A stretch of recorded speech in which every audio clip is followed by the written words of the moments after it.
9 აპრილის მემორიალი გვირგვინით შეამკეს გორის სახელმწიფო უნივერსიტეტის ადმინისტრაციულმა და აკადემიურმა პერსონალმა. ისინი 9 აპრილის სახელობის სკვერში სტუდენტებთან ერთად მივიდნენ და პატივი მიაგეს ეროვნული ერთიანობის, სამოქალაქო თანხმობისა და სამშობლოსთვის დაღუპულთა ხსოვნას.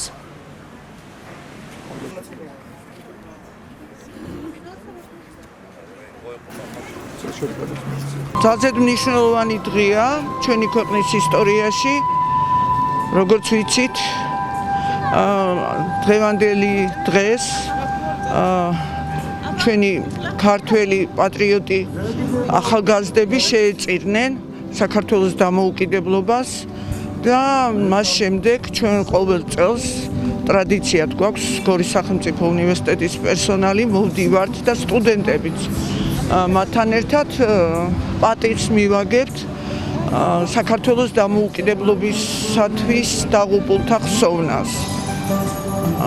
ნათელში იყოს მათი სულები, მათი სახელები არასოდეს არ დაავიწყდება ჩვენ ქართველ მოსახლეობას, ხალხს. ჩვენ გორის სახელმწიფო უნივერსიტეტი და მისი სტუდენტები ყოველწლიურად მოვდივართ 9 აპრილის მემორიალთან, რადგან პატივი მივაგოთ დაღუპულთა სულებს. ჩვენთვის ახალგაზრდებისთვის ძალიან მნიშვნელოვანი დღე არის და არასდროს დაგვავიწყდება იმ ადამიანების ხვაწლი, რომლებმაც თავი გაწირეს ჩვენთვის თავისუფლებისთვის.